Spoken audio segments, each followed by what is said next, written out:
Halo semua, pernah kepikiran nggak soal vitamin yang kita konsumsi setiap hari? Nah, ini bukan sekedar cerita biasa tentang makan yang sehat. Ini adalah kisah tentang keseimbangan yang rapuh banget, sebuah paradoks antara kekurangan dan kelebihan yang bisa menentukan kesehatan kita. Oke, langsung aja kita ke pertanyaan utamanya. Bisa nggak sih sesuatu yang baik itu jadi berlebihan? Kalau kita lagi ngomongin vitamin, jawabannya adalah ya, bisa banget. Dan inilah inti dari pembahasan kita hari ini, yaitu melihat dua sisi mata uang, bahaya dari kekurangan dan bahaya dari kelebihan atau toksisitas. Tubuh kita itu sebetulnya kayak manajer yang super cerdas. Khusus untuk vitamin, dia punya dua sistem yang berbeda. Coba deh, bayangin ada dua tim yang kerja di dalam tubuh kita, dan masing-masing tim ini punya aturan main yang spesifik banget. Nah, disinilah perbedaannya jadi kelihatan jelas banget. Di satu sisi, kita punya tim larut air. Anggap aja mereka ini kayak pekerja harian. Datang, kerja, terus kalau ada kelebihan langsung dibuang setiap hari lewat urin. Jadi resikonya rendah. Di sisi lain, ada tim larut lemak. Wah, ini beda. Mereka ini spesialis jangka panjang. Tubuh kita nyimpan mereka di dalam lemak dan hati buat dipakai nanti. Nah, justru karena disimpan, resiko penumpukan sampai jadi racun itu jauh lebih tinggi. Ini poin krusial yang harus kita ingat ya. Oke, sekarang ayo kita bedah tim pertama, para pekerja yang larut dalam air. Ingat, ini adalah vitamin-vitamin yang perlu kita isi ulang secara teratur karena tubuh kita nggak menyimpannya dalam jumlah banyak.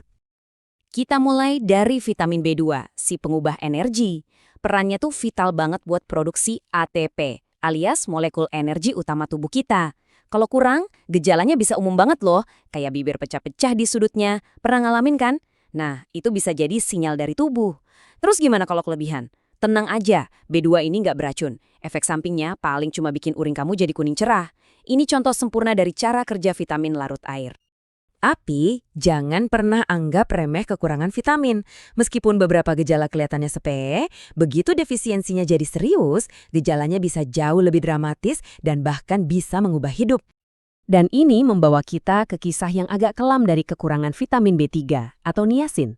Kondisi ini yang dikenal sebagai pellagra punya julukan yang cukup menakutkan yang berhubungan dengan angka 4, penyakit 4D. Ke-4D ini adalah tahapan yang mengerikan.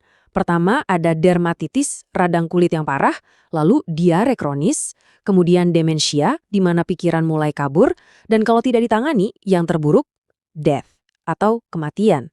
Tapi di sisi lain, kelebihan niacin juga punya masalahnya sendiri loh, kayak kulit jadi memerah dan panas, atau bahkan kerusakan hati. Keseimbangan lagi-lagi jadi kuncinya. Lanjut yuk ke vitamin B9 atau folat, sang pembangun. Peran utamanya penting banget untuk sintesis DNA, makanya krusial banget selama kehamilan. Kekurangannya bisa menyebabkan anemia. Tapi, coba deh perhatikan kolom kelebihan.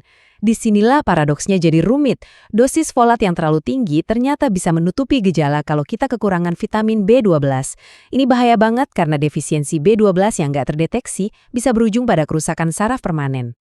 Dan tentunya vitamin C, sang pelindung utama.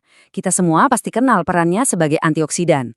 Kekurangannya bisa menyebabkan skorbut, penyakit para pelaut zaman dulu, dengan gejala kayak gusi berdarah. Tapi, prinsip lebih banyak lebih baik itu nggak selalu berlaku. Kelebihan vitamin C dari suplemen justru bisa memicu pembentukan batu ginjal. Tuh kan, bahkan vitamin yang paling populer sekalipun butuh keseimbangan.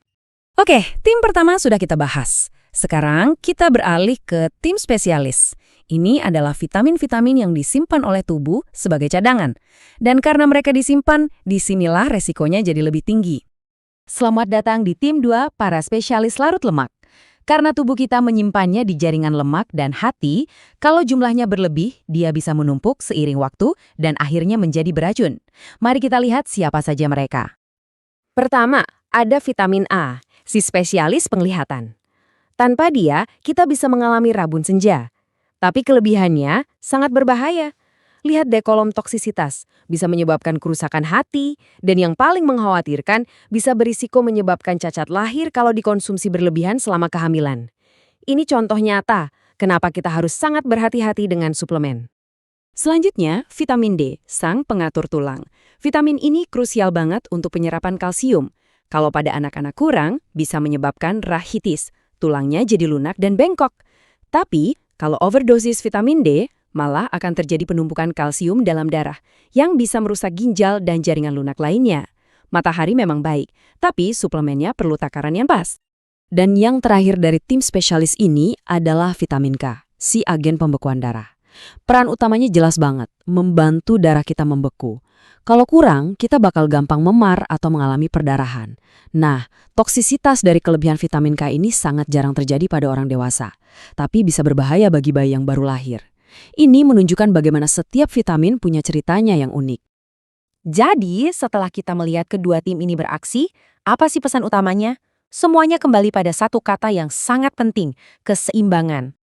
Jadi, apa pelajaran utama dari semua ini buat kamu? Pertama, dan yang paling penting, keseimbangan itu segalanya. Kita sudah lihat kan bagaimana kekurangan dan kelebihan itu sama-sama berbahaya. Selalu ingat dua tim vitamin di tubuh kamu. Si pekerja harian yang larut air dan si spesialis yang larut lemak. Anggap saja gejala-gejala defisiensi itu sebagai sinyal penting dari tubuh. Dan karena mereka disimpan, selalu waspadai resiko toksisitas yang lebih tinggi dari tim vitamin larut lemak. Semua ini menunjukkan betapa rumit sekaligus cerdasnya sistem tubuh kita kan. Ini bukan cuma soal minum vitamin. Ini tentang memahami apa yang dibutuhkan tubuh kita dan bagaimana cara kerjanya. Jadi, saya akan tinggalkan kamu dengan pertanyaan ini.